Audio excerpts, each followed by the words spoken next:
Assalamualaikum warahmatullahi wabarakatuh. Waalaikumsalam warahmatullahi wabarakatuh. Bagaimana kabarnya Bu Reni?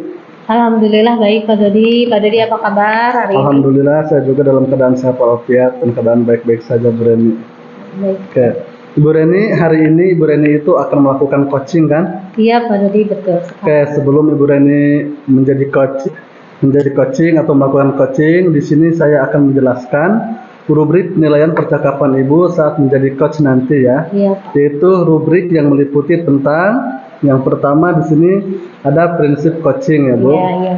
Yang kedua ada kompetensi inti dari coaching tersebut. Selanjutnya ada alur tirta dan juga ada yang namanya mendengarkan dengan rasa. Nah, seperti itu. Itu mungkin rubrik-rubrik penilaian percakapan untuk menjadi coaching ya Bu. Iya Pak. Terus sebelumnya nih, sebelum Ibu Reni melakukan coaching, saya juga akan menanyakan beberapa hal tentang coaching tersebut. Yang pertama, kompetensi coaching apa yang ingin dikembangkan oleh Ibu Reni? Sebenarnya kompetensi coaching yang ingin dikembangkan itu ketiganya ya Pak. Ya. Yang pertama kehadiran penuh, kemudian yang kedua mendengarkan secara aktif, dan yang ketiga mengajukan pertanyaan berbobot. Oke, itu sudah termasuk semuanya ya Bu? Ya Pak. Tentang kompetensi coaching yang akan dikembangkan oleh Ibu Reni. Oke, yang selanjutnya bagaimana kompetensi yang secara spesifik yang ingin diobservasi sama Ibu Reni? Bagian yang spesifik yang ingin dikembangkan, yang ingin diobservasi sama saya itu yaitu kehadiran penuh mungkin ya Pak. Kehadiran penuh itu kan kita bisa hadir dengan secara utuh, kemudian sehingga pikiran, badan, dan hati selaras dengan keadaan saat itu.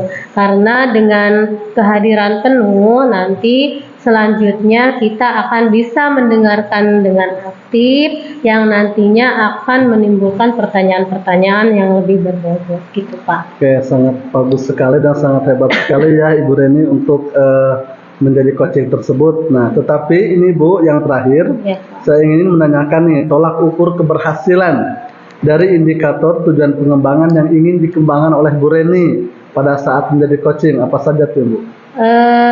Tadi kan saya ingin mengembangkan kehadiran penuh nih ya Pak. Ya. Tolak ukurnya saat menjadi coaching saya dapat dapat pikiran saya, kemudian badan saya, hati saya bisa selaras dengan proses coaching itu, sehingga nanti saya dapat bisa mendengarkan dengan aktif. Kemudian saya juga nanti akan menimbulkan pertanyaan-pertanyaan yang berbobot yang nantinya akan timbul pertanyaan-pertanyaan yang sesuai dengan alur tirta gitu Pak. Oke Bu, mudah-mudahan indikator-indikator yang Ibu sebutkan tadi ya, bisa tergali atau tercapai dengan maksimal ketika Ibu itu melakukan coaching tersebut. Amin. Oke. Untuk selanjutnya mungkin nanti saya akan mengamati berjalannya coaching Ibu dengan rekan Ibu ya. Ya, untuk saat ini mungkin kita sudahi dulu ya Bu. Baik, Ya. Pak. Terima kasih Pak. Ya, sama-sama.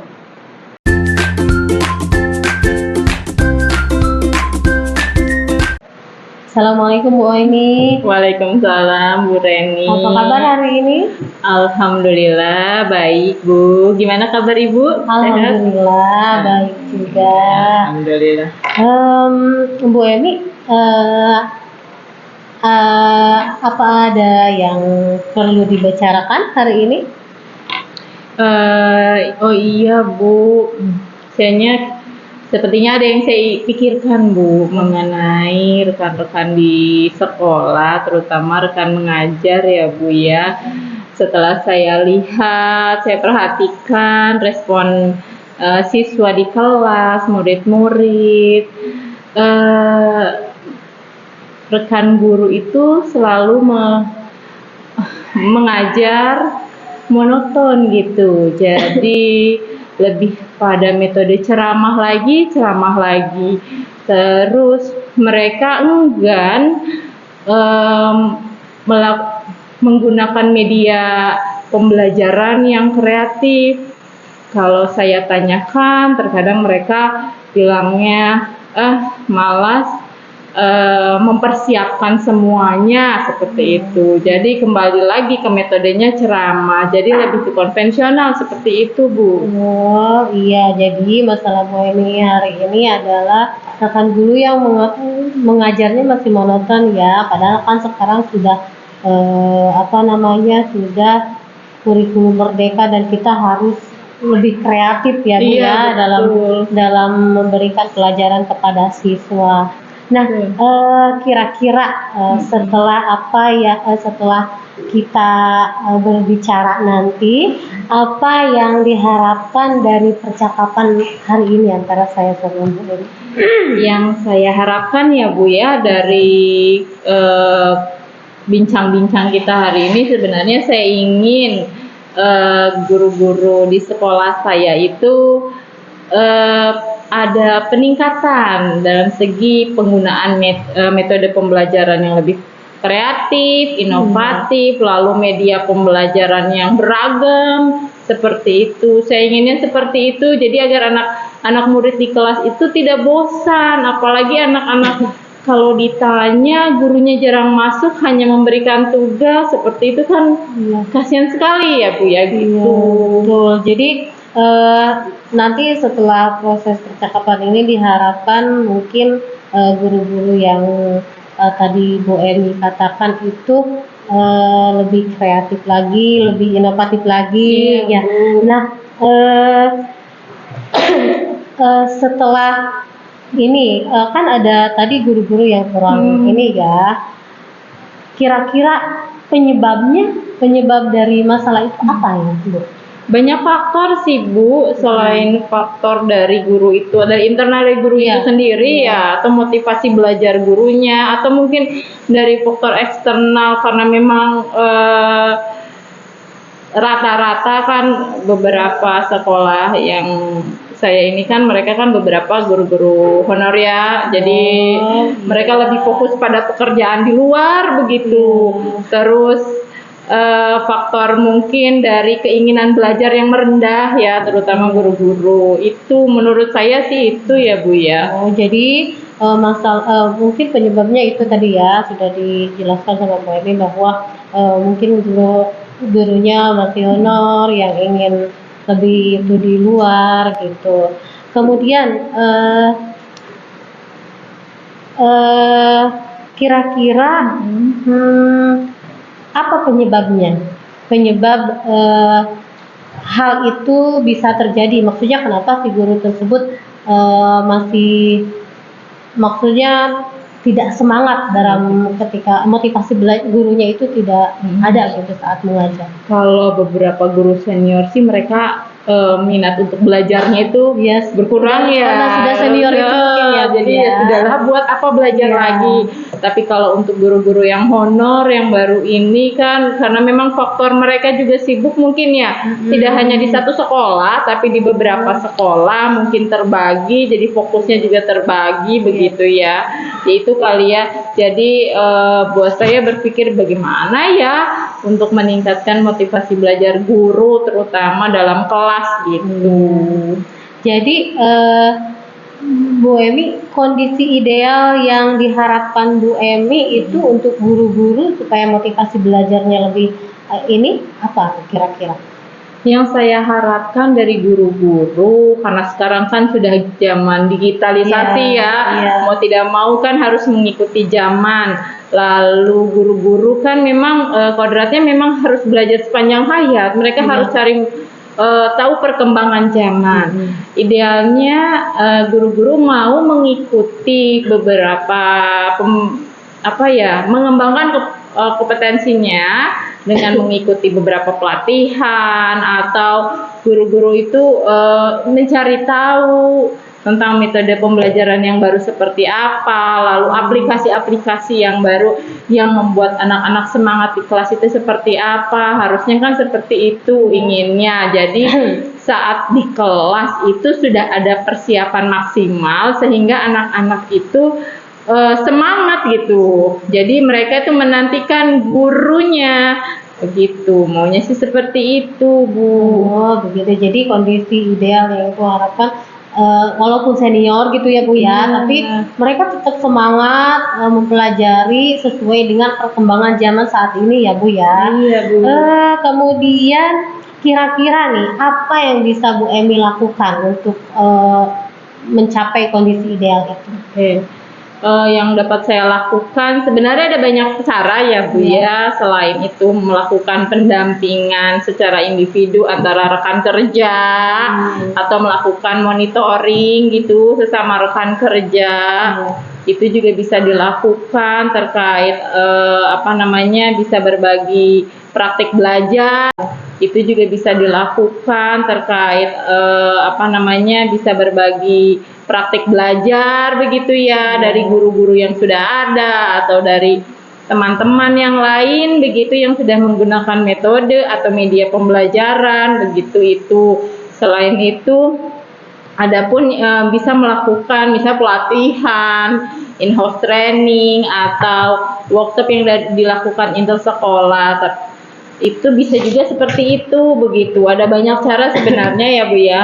Jadi setidaknya dari beberapa cara itu dapat meningkatkan kompetensi guru itu sendiri dalam kemampuan mengajarnya dan bisa mendapatkan cara atau belajar bagaimana meningkatkan motivasi anak untuk belajar. Jadi kalau gurunya saja motivasinya rendah, bagaimana siswanya menumbuhkan motivasi belajarnya begitu. Jadi memang harus dari gurunya sendiri gitu ya, memberi teladan gitu. Dan ini dilakukan sekali ini, tapi harus ada kegiatan follow up-nya. Jadi setelah kegiatan entah itu kalau ada workshop ya, ada pelatihan atau workshop, maka ada hasil. Nah, hasilnya itu dipantau atau dilihat gitu ya, sejauh mana perkembangannya, lalu diobservasi, diamati.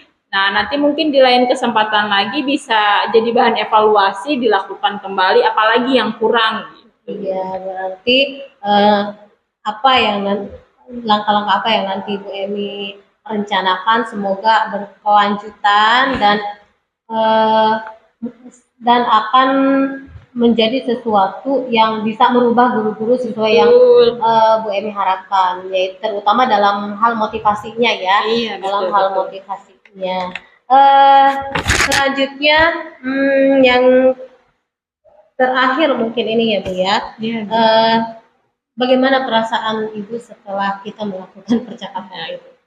perasaan saya setelah melakukan perbincangan ini, alhamdulillah lega ya. Jadi akhirnya unek-unek saya nih, keinginan saya atau harapan saya ini bisa saya utarakan gitu ya. Sebelumnya saya berpikir tidak enak, siapa yang mau mendengarkan begitu ya. Jadi kalau sudah ini sudah diutarakan, loh jadi niat bulat saya untuk melakukan dan jadi rancangan saya ke depannya begitu sih. Oke, baik Bu Emi, kira-kira ada yang ingin disampaikan lagi sama Bu Emi? Supaya Bu, harapan saya sih kegiatan berbincang ini kan bisa dilakukan setelah ini, tidak hanya ini ya, bisa dilakukan berikutnya. Jadi saya bisa, kalau saya punya unek-unek, kalau saya punya hal yang mengganjal terutama dalam pembelajaran atau dalam sekolah itu bisa menemukan jalan keluarnya dengan diskusi ini atau bicara ini gitu. Iya. Baik Bu Emi, karena mungkin waktunya sekarang juga sudah habis, jadi percakapan kita untuk kali ini cukupkan sampai sekian dulu. Semoga ke depan apa yang diharapkan sama Bu Emi bisa tercapai dan langkah-langkah apa yang ingin Bu Emi laksanakan semoga terlaksana dengan baik. Amin. Sekali lagi terima kasih Bu Emi. Terima kasih Bu. Assalamualaikum warahmatullahi wabarakatuh. Waalaikumsalam warahmatullahi wabarakatuh.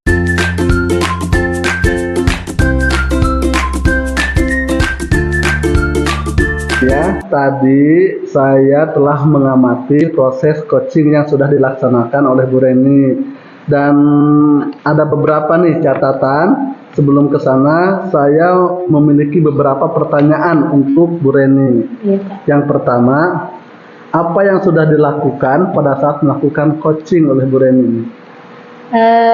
Pada saat melakukan coaching tadi ya Pak, tentunya saya sudah yang saya rasakan itu saya sudah menerapkan prinsip-prinsip coaching. Kemudian saya juga sudah melakukan coaching sesuai dengan alur tirta, yaitu tujuan, kemudian rencana aksi, identifikasi, juga tanggung jawabnya sudah saya laksanakan tadi. Oh iya, betul sekali apa yang diucapkan oleh Ibu Reni, karena di sini saya juga sudah mencatat nih hasil observasi yang dilakukan oleh Ibu Reni ketika menjadi coaching. Yang pertama itu ada prinsip kemitraan ya, Ibu Reni itu sudah melakukan prinsip kemitraan. Terbukti saat Ibu Reni itu mengobrol dengan si coach tersebut bahwa Ibu Reni itu merasa setara dengan beliau. Tidak ada perbedaan antara Ibu Reni dengan coach tersebut. Jadi sama-sama ya, dari satu derajat. Yang kedua ada prinsip proses kreatifnya, yang dimana di sini Ibu Reni itu sudah benar-benar menggali kreativitas dari seorang coach untuk mengeluarkan berbagai solusi. Seperti tadi ada permasalahan-permasalahan yang dimiliki oleh Ibu Emi, akhirnya Ibu Emi tersebut mengetahui gitu solusi apa yang harus mereka lakukan, solusi apa yang harus dilakukan oleh Ibu Emi tersebut, sehingga Ibu Emi itu mengetahui permasalahan-permasalahan yang dimiliki oleh Ibu Emi tersebut. Oke. Yang selanjutnya, Ibu juga sudah bagus sekali untuk mengajukan pertanyaan yang sangat berbobot untuk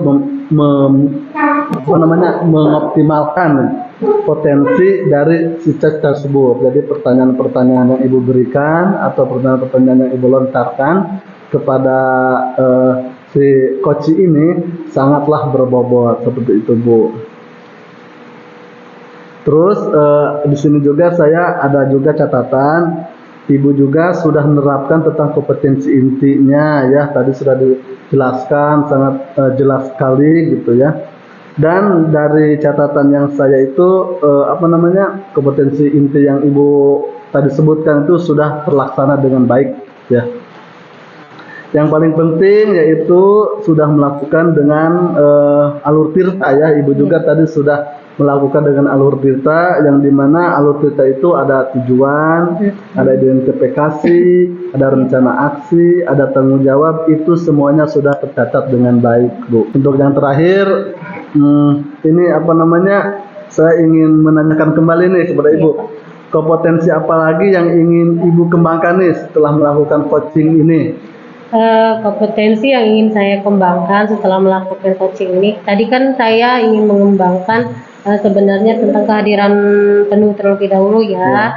Untuk selanjutnya tentunya ketiganya Pak, yaitu mendengarkan secara aktif. Kemudian saya juga ingin mengajukan pertanyaan-pertanyaan yang lebih berbobot lagi supaya apa yang nanti saya tanyakan itu sesuai dengan alur tirta, dan sehingga coach itu mendapatkan solusi atau jawaban dari tentang permasalahan yang mereka hadapi. Mungkin itu saja Bapak. Oke, sangat bagus sekali ya. Apa yang ingin Ibu Reni kembangkan itu mudah-mudahan untuk selanjutnya ketika meng-coaching seseorang, Ibu Reni itu akan lebih baik lagi dari apa yang ingin Ibu tambahkan tersebut. Amin Bapak. Oke Bu, mungkin itu saja catatan-catatan yang saya berikan kepada Ibu. Baik. Mudah-mudahan itu akan menjadi motivasi untuk Ibu, motivasi untuk yang di-coaching juga akan menjadi coach yang lebih baik lagi untuk kedepannya. Baik Pak, terima kasih atas sarannya dan umpan baliknya. Semoga kedepannya saya bisa lebih baik lagi. Amin, amin ya Bu, sama-sama. Terima kasih juga Bu atas waktunya. Sama-sama.